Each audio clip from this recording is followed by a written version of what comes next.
Hello, everybody. This is Dr. Shaniva Early, your craft doctor, and I'm just here with a quick video.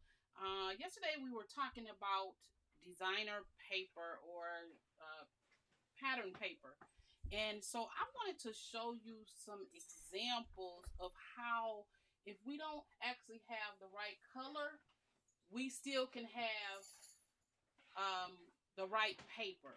So I went on a little bit of a quest to do some paper. So let's get started with this one. This one right here is a Copic marker. So a lot of times we color our images with our Copic markers and they're gorgeous. And when we put them on the pattern paper, we can't find the right color. So we colored this one with the Copic color, and this is on hammer mill paper, so it absorbed really well into the paper. And the one thing that I don't like is the fact that when you use Copics, if you don't do a smooth take and you go back over it, as you can see, you get dark spots. Because when you build up color, it builds it up darker. And so if you don't be careful, you can get the spotty look. But I love it because I can paint my paper any color I want. This one right here is this one is green color pencil with Gamsol.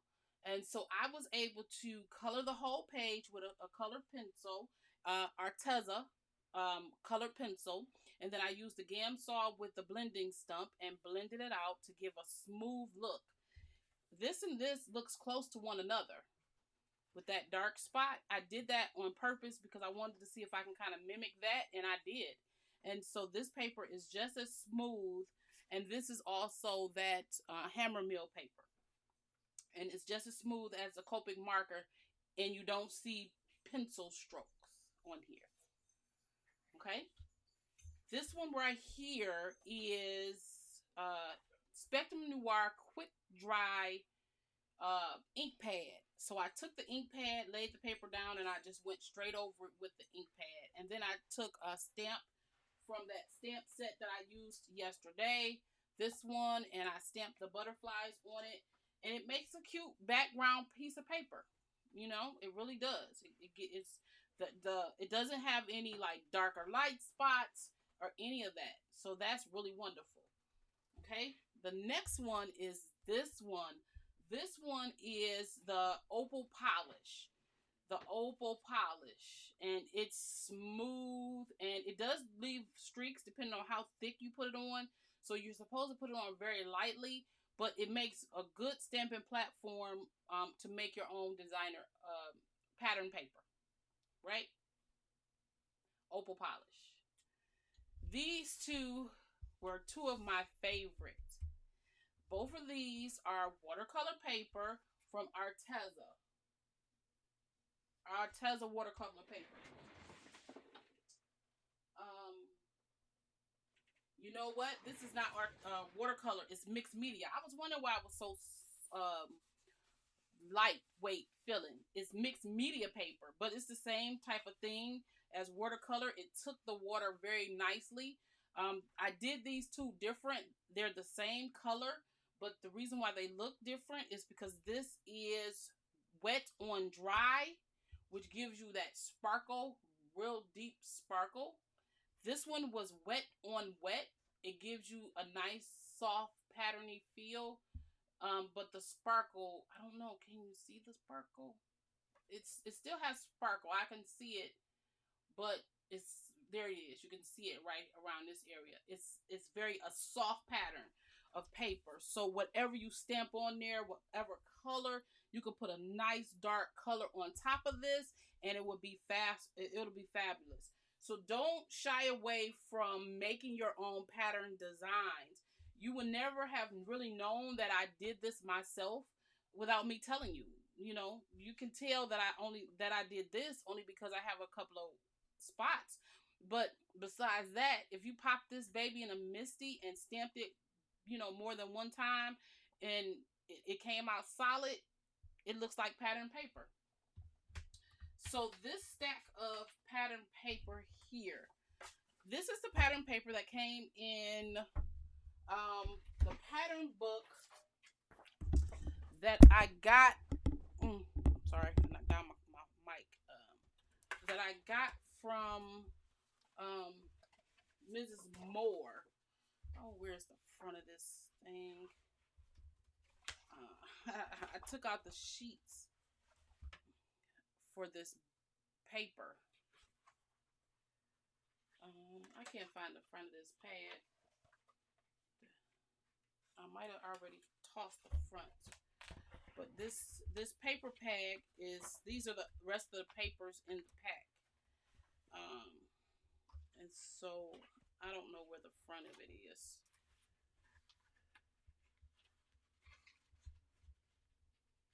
Oh, I must have tossed the front of this paper pad. But this is a paper pad that Mrs. Moore gave me. And I wanted to do the Love It, Chop It. And so that's what I did with this this paper. I took out one sheet of every design out the book, and I did a Love It, Chop It. So I chopped the papers down to card base size. So this it should be 4 by 5 1/4. Yes. So they're 4 by 5 1/4. And now I have card tops that I can add on to my card bases and make anything that I want with these card bases. You know, it's just really going to be, hey, let's pick a color and let's get to working with it.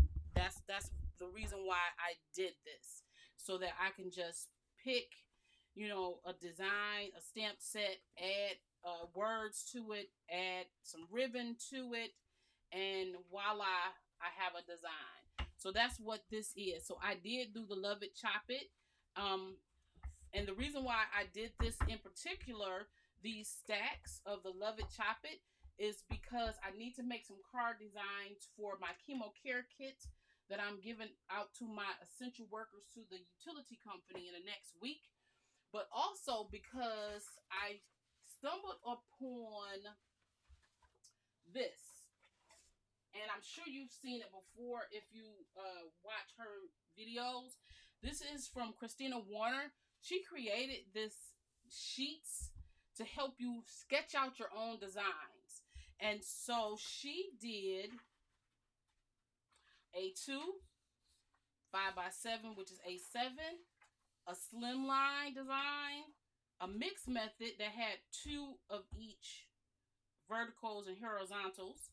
And then she did one, which is mixed B, that had a horizontal and a vertical of each one. Slimline, A2, and A5, right? So I'm going to use this page with these papers. That I made. And they're in little mini stacks. So when I cut these out, they repeat.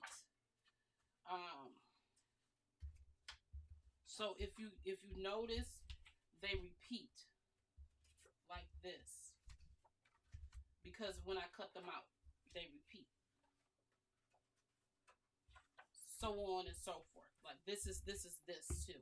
So it's 3 of each. So what I decided to do was take 2 of each and do one vertical and horizontal of A2. I'm going to cut out another sheet that's going to be 5 by 7, and I'm going to do a vertical and horizontal. And then I'm going to cut out a third sheet and do a slimline.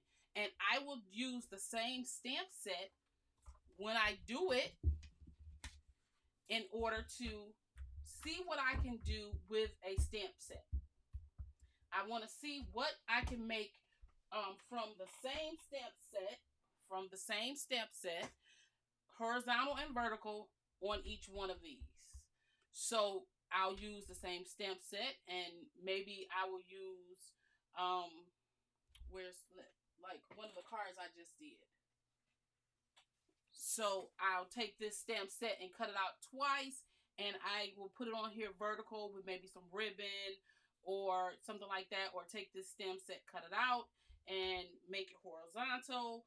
but I'll use the same stamp set for all of them. So I will use one stamp set for all of them. So when I make my next card base, if I use this stamp set, I'll use this whole stamp set, and I'll create all of 6 cards with the same pattern paper. That's the key. Using the same pattern paper, but making the 6 different designs in the 6 different sizes.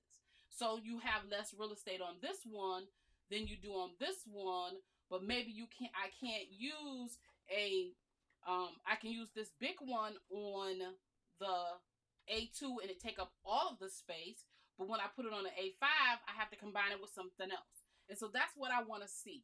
So that's what I'm going to be doing with this this idea. I'll be working on it. And so I'll pop in with some videos like this every now and again. I know I usually do most of my videos live, so this will be done with just recorded. So then I'll add them and they'll be intermingled with my regular live videos. So I just wanted to show you what I was doing today, and I show you our technique. And I know usually on Crafty Sunday, there's a video that I've done a card or done something, but I'm working on the verses, and I realized when I did the verses, watercolor versus color pencil, that I stamped and did my watercolor on the wrong paper. And so it didn't look right. And I'm like, oh my goodness, what's right? Is it not moving? And that's when I realized it was the wrong paper. So I didn't want to bring you that and it be not what I was trying to do. So I will bring you that tomorrow, the verses, after I restamp them on the right paper and get that out to you. So thank you so much for joining me, and I will see you in the next one.